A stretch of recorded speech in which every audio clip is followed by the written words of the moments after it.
Assalamualaikum warahmatullahi wabarakatuh. Alhamdulillahilladzi arsala rasulahu bil huda wa dinil haqqi liyudhhirahu 'ala ad-dini kullihi walau karihal musyrikun. Asyhadu an la ilaha illallah wahdahu la syarika lah wa anna Muhammadan abduhu wa rasuluh. Allahumma salli wa sallim wa barik ala Muhammadin wa ala ali Muhammad kama sallaita ala Ibrahim wa ala ali Ibrahim innaka Hamidum Majid. Bapak Ibu sekalian, ada kesan kalau puasa itu lemah, males, bahkan tempat banyak orang-orang yang mengakumulasikan tidur selama 1 tahun. Ya, itu terakumulasi di bulan Ramadan. Jadi subuh tidur, zuhur tidur, asar pun paling susah untuk tidur, itu bisa. Makanya mukjizat paling menonjol di bulan Ramadan itu tidur enak. Itu mukjizat. Padahal banyak peristiwa hebat dan dahsyat itu terjadi pada bulan Ramadan. Ya. Saya akan sebutkan minimal ada 10 peristiwa yang terjadi pada bulan Ramadan.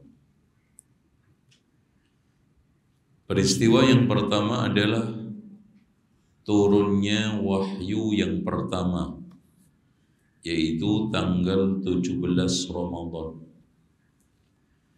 Jadi perlu diketahui turunnya Al-Quran itu ada 3 macam. Turun pertama dari Allah ke Baitul Izzah itu bertepatan pada malam Lailatul Qadar. Dan ini tidak ada satupun yang tahu. Makanya memperingati turunnya ayat ini itu tidak mungkin. Ya. Kemudian turun dari Baitul Izzah kepada Rasulullah itu ada 2 tahapan. Yang pertama dan per kasus. Pertama, tanggal 17 Ramadan ketika Rasulullah tahannus di Gua Hira. Akhirnya turun surat Iqra. Dan ini peringatan, nggak mungkin orang Islam itu bodoh. Tidak mungkin orang Islam itu buta literasi. Karena ayat yang pertama turun itu Iqra. Makanya kalau kita itu rame-rame sekarang ini pendidikan mencanangkan gerakan literasi sekolah yang disebut dengan GLS. Rasulullah yang pertama kali mempelopori di gurun pasir yang tidak ada apa-apa dan tidak ada siapa-siapa ketika itu, yaitu di Gua Hira. Dan kenapa Pak Gua Hira itu dipilih? Nanti Bapak bisa kalau haji atau umroh jalan-jalan ke museum Gua Hira. Sekarang dibikinkan museum canggih dan cukup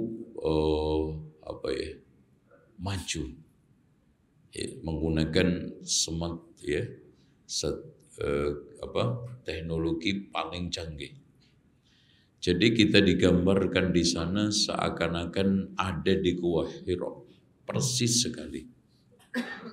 Nah, ternyata kalau kita itu duduk di mulut Gua Hira itu pas Ka'bah.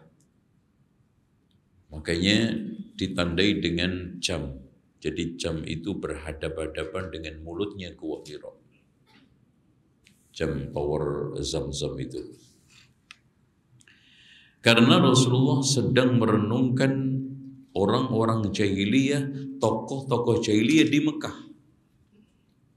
Gimana solusinya keluar dari kejahilian ini? Ternyata dijawab oleh Allah, keluar dari kejahilian itu dengan cara Iqra, baca. Jadi kalau umat ini masih tidak melek dari baca, bahkan bukan hanya baca tekstual, baca kontekstual, tidak akan bisa keluar dari kemunduran. Maka Allah jawab, Iqra bismi rabbikal ladzi khalaq. Oke. Peristiwa yang kedua yang terjadi pada waktu bulan Ramadan adalah syariat adzan. Jadi dulu itu sholat itu tidak pakai adzan, ya. Kemudian pada waktu hijrah pertama, tahun pertama, para sahabat mencoba ijtihad. Akhirnya salah satu sahabat itu mimpi. Pertama melihat buk, yaitu macam seperti tanduknya tanduknya kambing yang besar, itu untuk memanggil sholat di kalangan Yahudi, ya. Itu namanya buk. Akhirnya ditolak, jangan, ini bukan. Kemudian yang kedua, didatangkanlah lonceng, ditolak juga, ini bukan. Akhirnya di sana diperdengarkan adzan, Allahu Akbar sampai selesai. Sahabat ini lapor ke Rasulullah. Rasulullah SAW juga baru saja mendapatkan syariat dari Jibril bahwa tadi Jibril datang mengajarkan kepada saya adzan seperti persis yang kamu dapatkan di mimpi. Makanya kita bukan buk, ya, yang seperti itu. Dan kalau Bapak Ibu sekalian lagi umroh Aqsa, itu dijual itu di pasar-pasar Yahudi itu. Dan tolong diperhatikan, yang kita tolak itu Yahudi, bukan Israel. Ya, jangan salah keliru, salah juga keliru ya. Yang kita tolak itu Yahudi, bukan Israel. Kalau kita nolak Israel, Israel itu ada yang Muslim, Pak. Jangan keliru antum. Kalau Yahudi nggak mungkin Muslim, ya. Itu. Ini maksudnya saya ingin mengomentari dikit aja, tapi saya nggak masuk sepak bola. Ya, itu bukan urusan saya, itu urusan PSSI, ya. Atau PSI, urusan PSI, oh PSSI, ya. Jadi Israel itu nama suryaniyahnya Yakub, ya. Kalau di Islam Al-Quran itu dipanggil Yakub, kalau di bahasa Suryaniyah mereka dipanggil Israel. Isra itu Abdun, Il itu Allah, berarti Abdullah. Makanya Jibril. Jibrun berarti qawi, kuat, Il itu Allah. Mikail, Il itu Allah. Ya, dalam bahasa mereka itu ya. Oke, adzan. Selanjutnya peristiwa yang dahsyat yang terjadi pada waktu bulan Ramadan adalah perang Badar. Ya, yang terjadi pada tahun kedua Hijriah. Yang Allah menangkan dengan cuma 313 melawan hampir 1000. Coba bayangkan, dan sekarang bandingkan dengan umat Islam di Indonesia yang mayoritas. Ya kan gitu. Apa yang diperbuat mayoritas? Persis yang dikatakan oleh Rasulullah, ghusaun ka ghusai sail, seperti sampah banjir. Kenapa Rasulullah SAW mengumpamakan umat akhir zaman seperti sampah banjir? Bukan sampah perusahaan, karena masih banyak yang minat. Bukan sampah perumahan, ada juga yang minat. Sampah banjir, Pak. Rumput nyangkut sama katok dalam sama sandal jepit di bawah pohon tuh. Siapa yang minat? Ditarik katoke, jebol sandali, ditarik sandali, sobek katoke. Gak manfaat. Itu nasib umat. Usaun ka usaisail. Dan bandingkan dulu Rasulullah hanya 313. Nggak pakai senjata, Pak. Karena awalnya perang itu niatnya nggak perang. Hanya mencegat kafilah dagangnya Abu Sufyan. Kemudian berlanjut dengan perang. Tapi Allah berikan kemenangan. Selanjutnya, peristiwa yang terjadi pada waktu bulan Ramadan adalah Fathu Mekah. Inna fatahna laka fatham mubina. Masya Allah. Coba bayangkan ketika saat Fathu Mekah, orang-orang musyrik yang sangat memusuhi Rasulullah, kuffar Quraisy yang sangat bebuyutan menekan, mengusir Rasulullah. Ketika saat Rasulullah mampu menguasai, Rasulullah katakan, idhabu wa antum tulaqa, pergi bebas kalian.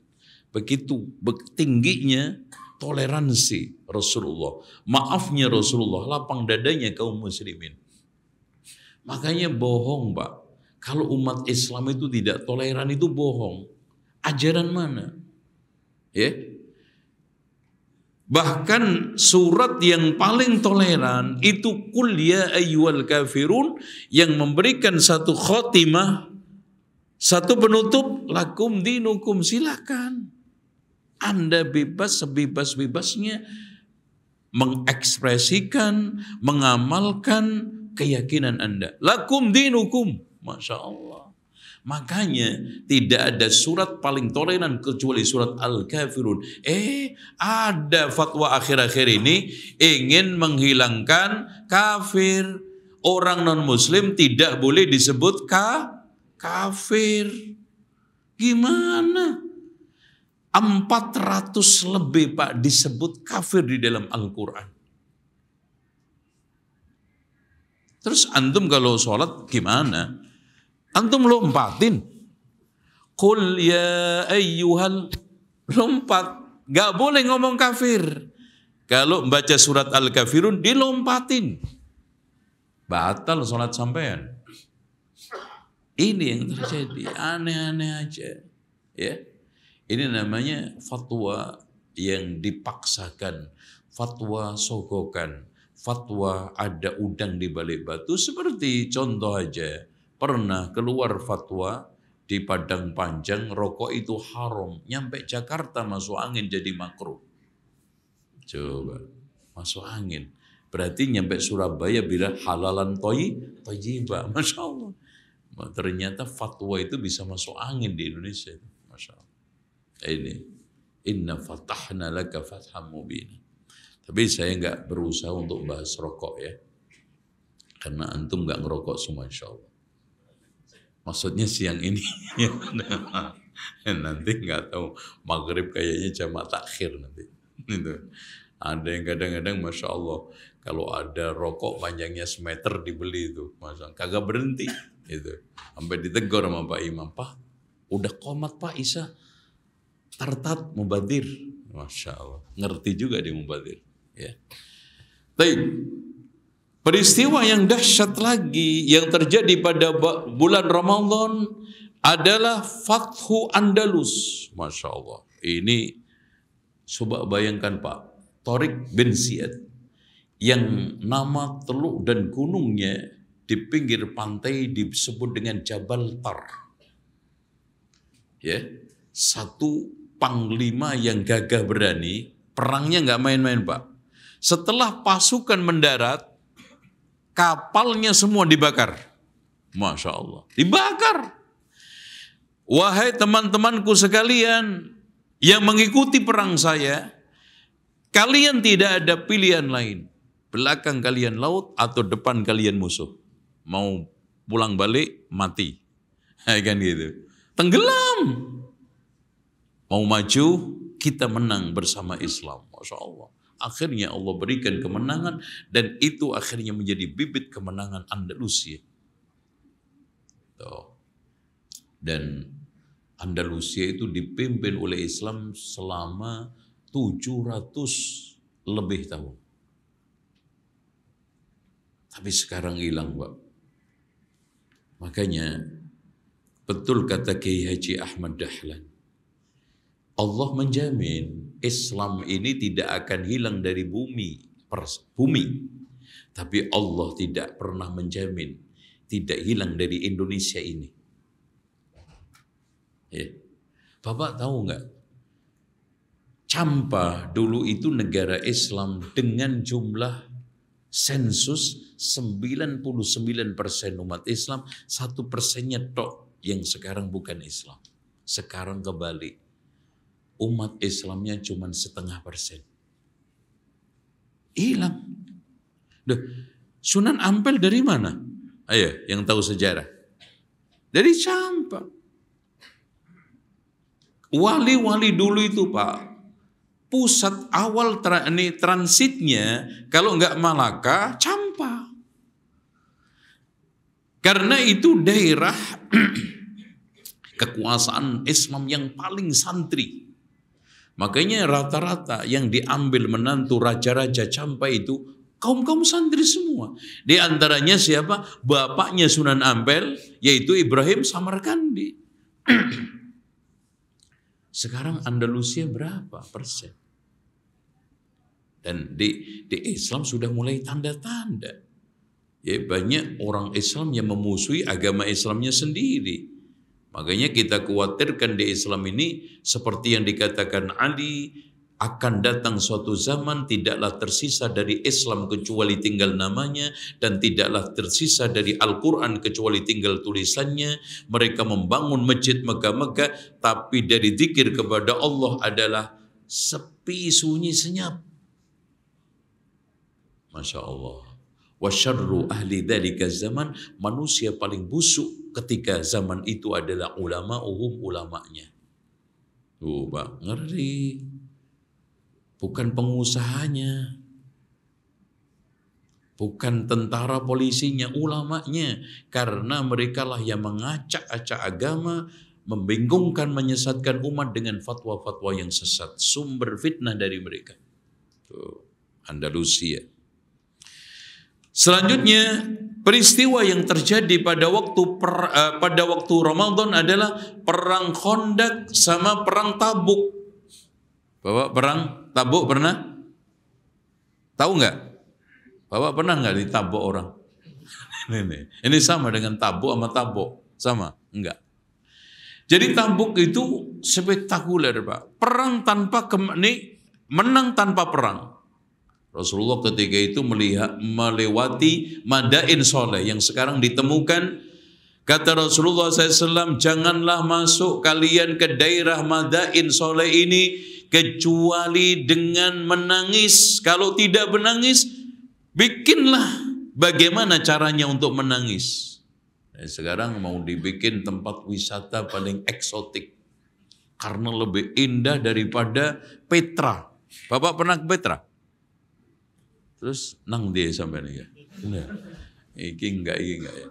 Petra itu ditemukan tahun 2000 oleh salah satu ahli arkeologi barat. Nah, ternyata Madain Soleh itu lebih eksotik, lebih halus arsiteknya. Tuh. Jadi nanti jadi Saudi sekarang mengeluarkan 2 visa umroh, visa wisata. Nah, kalau umroh hanya Mekah, Madinah, Taif, Jeddah. Tapi kalau wisata bisa seluruhnya termasuk Mekah, Madinah, umroh. Oh itu. Nanti antum juga bisa ini ke tempat orang-orang yang diazab. Ya, mudah-mudahan mati di sana nanti. Nah, gitu. Oke. Nah, hadirin sekalian selanjutnya. Peristiwa yang dahsyat lagi pada waktu itu adalah Ma'rakatu Hittin. Masya Allah. Ini terjadi pada waktu bulan Ramadan tahun 583 Hijriah. Antara Salahuddin Al-Ayyubi dengan barat tentara salib dipimpin oleh Frederick. Tapi Masya Allah, perang ini dahsyat, Pak. Ya, perang yang antara jenderal satu dengan yang lainnya akhirnya berakhir dengan suatu akhiran yang cukup unik, yaitu apa? Akhirnya Frederick menikahkan adiknya dengan Salahuddin Al-Ayyubi. Masya Allah. Takluk, tunduk. Dengan kekalahannya, hormat adiknya itu dikawinkan. Masya Allah. Ini. Dan ini adalah peperangan totalitas. Ya. Antara Muslim dengan Salibin. Yang akhirnya Allah menangkan. Dan sampai hari ini siapa Salahuddin itu dikenang oleh sejarah. Masya Allah. Dan perang salib, perang Eropa itu, antum tahu sendiri, kalau kita kuliti sendiri tentang perang ini, nggak cukup satu pertemuan. Jadi intinya, Frederick memimpin perang tentara salib yang akhirnya berkumpul di Palestina, dan di sana berakhirnya Allah menangkan pasukan Islam. Nah, ada lagi yang berikutnya adalah Antioquia, dan ini juga bibit kemenangan perang salib. Dan yang menarik, hadirin sekalian, inilah nanti Islam itu akan masuk pintu gerbang Eropa dan akhirnya dikalahkan. Dan pada akhirnya Spanyol sama Portugis membagi wilayah dunia ini setelah jatuhnya Islam menjadi belahan barat, belahan timur melalui perjanjian apa, Pak? Saragossa. Oh, kan dulu di IPS kan ada tuh, Pak, ya. Tordes. Jadi Saragossa sama Tordesillas, pokoknya Spanyol Barat, Portugis Timur, makanya Portugis itu jajah Indonesia karena dapat bagian timur. Makanya masuk tahun 1511 Malaka ditaklukkan. Namun Jawa mencoba untuk eksis, maka Jawa mengirimkan pasukan yang paling terkuatnya dipimpin oleh Patiunus. Makanya ahli sejarah dari Portugis sendiri, Tom Peres mengatakan tidak ada orang yang ditakuti oleh Portugis kecuali tiga. Yang pertama adalah Patek Kuiter, yang tidak lain adalah Abdul Qadir, yang dulunya adalah pengusaha dan pemimpin perang di Malaka, kemudian pindah ke Cirebon. Terus kemudian Patiunus dan Raden Patah. Ini Patiunus cuman sayang, beliau tidak memiliki tilik sandi intelijen yang kuat. Dia memprediksi kapal jungnya Portugis itu cuma 70. Akhirnya dia ngirim kapal jung cuma 40. Ternyata 300. Lengkap dengan meriamnya. Maka akhirnya kapal yang dinaikin atau kapal jung yang dinaiki oleh Patiunus kena meriam dan akhirnya terbakar, hancur sehingga meninggal dunia, sehingga Patiunus disebut juga Pangeran Sabrang Lor karena mati di Laut Utara. Itu. Kemudian pada tahun 1973 juga kemenangan pada waktu bulan Ramadan, yaitu Arab melawan Yahudi. Nah, ketika itu terusan Suez itu sebetulnya bukan alternatif untuk penyeberangan, Pak. Awalnya dipakai untuk mempertahanan negara Yahudi. Itu wallahu a'lam bishawab. Oke, kita kasih closing statement dan kita simpulkan di mana hal-hal yang terjadi pada waktu bulan Ramadan ini yang paling besar, dan itu adalah merupakan contoh Ramadan itu bukan malas, lemas, tidak berdaya, ya. Apalagi membikin hadis palsu, naumus shaim ibadah. Tidurnya orang puasa itu ibadah. Hadis ini hadis palsu. Karena lihat kemenangan demi kemenangan. Satu, perang Badar terjadi pada waktu bulan Ramadan. Fathu Mekah terjadi pada waktu bulan Ramadan. Tuh. Terus kemudian perang Tabuk terjadi pada waktu bulan Ramadan. Islam masuk ke Yaman juga terjadi pada waktu bulan Ramadan. Khalid bin Walid sanggup menghancurkan berhala namanya Uzza juga pada waktu bulan Ramadan. Masya Allah. Tamu Bani Sakif, seluruh kabilah yang begitu besar, terbesar di Arab, masuk Islam, menyatakan ke Islam juga bulan Ramadan. Bahkan tadi pembukaan kota Andalusia dan sekitarnya, Eropa, itu semua dibuka oleh umat Islam pada waktu bulan Ramadan. Dan dulu juga para da'i-da'i kita, ya, kaum muslimin, pejuang-pejuang kita banyak memenangkan peperangan itu bulan Ramadan. Jadi oleh karena itu ini masih tersisa. Ini dapat berapa hari ini, Pak? 8. Berarti Qur'annya udah rata-rata 8 berapa? 16 juz ya. Kan satu hari 2. Atau 1 juz. Masih senyum juga nih ya. Alhamdulillah. Kalau begitu barokah. Ya, kan 30 hari Quran 30 juz, Masya Allah. Gitu. Berarti 1 hari, apalagi Ramadan gitu loh. Dan puasa ini coba bayangkan, anak kasih penutup.